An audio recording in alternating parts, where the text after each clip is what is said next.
Liver शरीर का वो हिस्सा जो तब तक नहीं मर सकता है जब तक उसके 75% से भी ज्यादा सेल्स डैमेज न हो जाएं। यानी अगर इस लिवर के 25% सेल्स भी बच गए तो लिवर अपने आप ही खुद को रिपेयर कर लेगा। इस लिवर के फंक्शन के बारे में तो पूछो ही मत, सैकड़ों फंक्शंस हैं इसके, इतना कि बॉडी में कोई और वाइटल ऑर्गन इतना ज्यादा फंक्शंस नहीं दिखाते हैं। आई एम श्योर इतना बोलकर मैं आपको ये बताने में सक्षम हो पाया हूँ कि लिवर कितना ज्यादा इंपॉर्टेंट है हमारी बॉडी के लिए। केवल लिवर के स्वस्थ रहने से भी आपके बॉडी में कोई रोग ना हो। तो अब जिज्ञासा का मोड ऑन होता है। अब हम ये जानना चाहते हैं कि लिवर आखिर काम कैसे करता है जो इतना ज्यादा इंपॉर्टेंट है और इसके काम क्या क्या है। चलिए आज आपको इसके बारे में एक एक बात बता देंगे और आपको ये जानकर मजा ही आ जाएगा। देखिए, लिवर हमारे पेट में बिल्कुल डायाफ्राम के नीचे दाहिनी तरफ होता है जो कि 2 लोब में बटा रहता है। इसका जो दाहिना वाला लोब होता है वो अपने बाएं लोब से 6 गुना ज्यादा बड़ा होता है और इन्हीं 2 लोब के बीच में से ही हमारा इसोफेगस होकर गुजरता है। हमारा लिवर गहरे भूरे रंग का होता है। इसके ऊपर एक कैप्सूल जैसी परत चढ़ी रहती है। लिवर वजन में 1.5 किलो तक होता है और इसकी चौड़ाई की बात करें यानी जो दाएं से बाएं तरफ की लंबाई होती है वो लगभग 15 सेंटीमीटर तक होती है। मैंने आपको एक वीडियो में ये बताया है कि हृदय कैसे काम करता है। उसमें मैंने आपको ये बताया था कि हृदय एक महाधमनी से जुड़ी रहती है जिसे कहते हैं एओर्टा। ये बिल्कुल नेशनल हाईवे की तरह होता है जो शरीर में सभी धमनियों से जुड़ा रहता है। यहीं से शरीर के सभी हिस्सों को खून जाता है। इस एओर्टा से एक बहुत बड़ी धमनी जुड़ी रहती है जो कि स्प्लीन से जाकर जुड़ जाती है। उसके बाद एक कॉम्प्लेक्स सिस्टम से जुड़ी हुई रक्त वाहिकाएं हमारे अग्नाशय यानी पैनक्रियाज और पेट से होते हुए हमारे लिवर से जाकर जुड़ जाती है। लिवर से ये जब जाकर जुड़ती है तो इसे पोर्टल वीन कहा जाता है। लिवर में जितना भी खून जाता है उसमें से 80% खून जिसमें ऑक्सीजन की मात्रा थोड़ी कम ही होती है वो इस पोर्टल वीन के थ्रू ही लिवर में जाता है। साथ ही साथ क्योंकि ये पेट, इंटेस्टाइन और स्प्लीन वगैरह से होकर आती है इसलिए इसमें बहुत सारे पोषक तत्व जैसे फैट, विटामिन, कार्बोहाइड्रेट, प्रोटीन वगैरह ये सब होते हैं। उसके बाद इसी एओर्टा से एक और बहुत बड़ी आर्टरी निकलती है जो कि सीधा सीधा डायरेक्ट ही लिवर से आकर जुड़ जाती है। इसे हेपेटिक आर्टरी कहा जाता है। हमारे लिवर में जितना भी खून जाता है ना उसमें से 20% खून इसी हेपेटिक आर्टरी से ही होकर जाता है और चूंकि ये हृदय से यानी एओर्टा के थ्रू डायरेक्ट हमारे लिवर में आता है इसीलिए इसमें ऑक्सीजन की मात्रा भी भरपूर रहती है। चलिए आप इतना तो समझ गए कि लिवर में 2 बड़ी बड़ी ब्लड वेसल्स आती हैं। एक तो हमारे पेट वगैरह से आती है जिसमें बहुत सारे पोषक तत्व होते हैं लेकिन उसमें ऑक्सीजन की मात्रा कम होती है और एक आती है डायरेक्ट हृदय से एओर्टा के थ्रू जिसमें ऑक्सीजन की मात्रा ज्यादा होती है लेकिन वो मात्रा में कम होता है। उससे लिवर को केवल 20% खून ही मिलता है। अब देखिए, हमें आना है लिवर के अंदर। जब यह सब खून लिवर के अंदर आ जाता है तो उसके बाद लिवर के अंदर ऐसा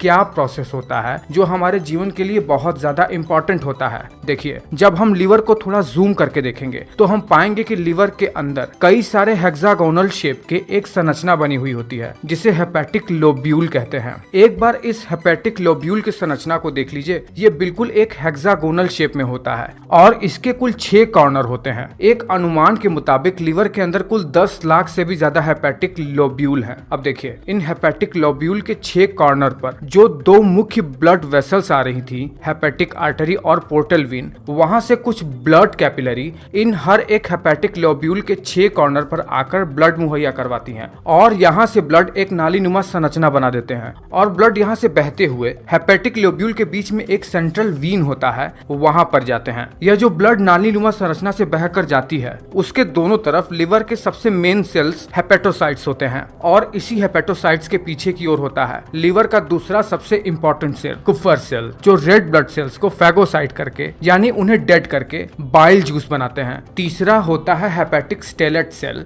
जो कि फैट को स्टोर करता है और चौथा सबसे इंपॉर्टेंट होता है साइनोसॉइडल एंडोथेलियल सेल जो कि लिवर में ब्लड को डिटॉक्सिफाइंग करने का काम करता है। देखिए, जब भी लिवर के इस हेपेटिक लोब्यूल पर दोनों रक्त वाहिकाओं से ब्लड आता है तो जैसे ही ब्लड इस नाली जैसे संरचना की तरफ आता है जिसे साइनोसॉइड कहते हैं वैसे ही लिवर के 4 मेन सेल्स ब्लड को प्रोसेस करना शुरू कर देते हैं। इसमें होता यह है कि सबसे पहले ब्लड जाता है हेपेटोसाइट्स की तरफ जहां पर प्रोटीन का सिंथेसिस होने लगता है। ऐसे सेल्स डेवलप होने लगते हैं जो इम्यूनिटी के लिए बहुत ज्यादा इंपॉर्टेंट है और और सबसे ज्यादा इंपॉर्टेंट होता है कुफर सेल, जो ब्लड में से रेड ब्लड सेल्स को फैगोसाइट करके बाइल जूस का निर्माण करने लगते हैं। जी हाँ, वही बाइल जूस जो हमारे भोजन के पाचन में बहुत ज्यादा इंपॉर्टेंट होता है। जब भोजन पेट से छोटी आंत की तरफ बढ़ता है तो चूंकि उसमें बहुत ज्यादा एसिड होता है, तो यही बाइल जूस उस एसिड को न्यूट्रलाइज करके प्रोटीन और फैट जैसे चीजों को प्रोसेस करके उन्हें अमीनो एसिड और फैटी एसिड में कन्वर्ट करता है। देखिए, जब लिवर बाइल जूस बना लेता है तो उस बाइल को इकट्ठा करने के लिए प्रकृति ने हमारे लिवर के नीचे एक बहुत ही जबरदस्त बर्तन भी बनाया है। उसे कहते हैं गॉल ब्लैडर। ये गॉल ब्लैडर ही वो ऑर्गन है जो बाइल जूस को इकट्ठा किया रहता है जब हम भोजन करते हैं, और वो भोजन जब स्मॉल इंटेस्टाइन की तरफ बढ़ता है तो यही बाइल जूस थोड़ा थोड़ा करके हमारे स्मॉल इंटेस्टाइन में जाकर हमारे भोजन को पचाने में मदद करता है। और इसी बाइल जूस का निर्माण करना लिवर का सबसे इंपॉर्टेंट काम है। लेकिन लिवर का काम केवल इतना ही नहीं है। लिवर का काम इतना है कि इस पर बहुत सारे वीडियो बनाने पड़ेंगे। मैंने अभी आपको बताया कि लिवर में एक सेल होता है हेपेटिक स्टेलेट सेल। लिवर में इस सेल का काम क्या होता है? देखिए, ये सेल लिवर में कुल लिवर के वजन का 5% होता है और इसका काम लिवर में फैट और विटामिन को स्टोर करने का होता है, और जब शरीर को जरूरत हो तुरंत ही इसे रिलीज करके शरीर में उन पोषक तत्वों की पूर्ति करता है। लिवर के इन्हीं हेपेटिक लोब्यूल में एक और सेल होता है जो कि लिवर में बहुत ज्यादा इंपॉर्टेंट रोल प्ले करता है। वो है साइनोसॉइडल एंडोथेलियल सेल। इस सेल का काम होता है कि जैसे ही लिवर में ब्लड आता है, यह सेल लिवर में ब्लड को डिटॉक्सिफाइंग करके उससे हेपेटिक लोब्यूल के सेंट्रल वीन में भेज देता है, और वहां से ये बिल्कुल शुद्ध खून लिवर के बाहर जाता है और हृदय में पहुंच जाता है। कैसे? देखिए, लिवर में बाहर की ओर जाने वाला एक हेपेटिक वीन होता है जो कि हृदय में नीचे की ओर इंफीरियर वेना केवा की ओर जुड़ जाता है, और वहीं से ये शुद्ध खून जो कि डिटॉक्सिफाइंग हो चुका है वो अब ऑक्सीजन लेने के लिए हृदय के पास पहुंच जाता है। वहां से फेफड़े पर जाता है और फेफड़े से फिर ये हृदय में पंप होकर पूरे शरीर भर में ये शुद्ध खून फैल जाता है। चलिए, आपको इतना तो बता दिया है, अब आपको जाते जाते एक बोनस देते जाते हैं। आपने सुना है ना कि जल्दी जल्दी हेपेटाइटिस का इंजेक्शन लगवा लो या हेपेटाइटिस का वैक्सीन लगवा लो, नहीं तो ये हमें बहुत बुरी तरीके से बीमार कर देगा। आखिर ये हेपेटाइटिस होता क्या है? देखिए, हेपा मीन्स लीवर होता है, यह एक ग्रीक वर्ड है, और आइटिस का मतलब किसी भी तरीके का इन्फ्लेमेशन या इरिटेशन को दिखाने के लिए जोड़ा जाता है।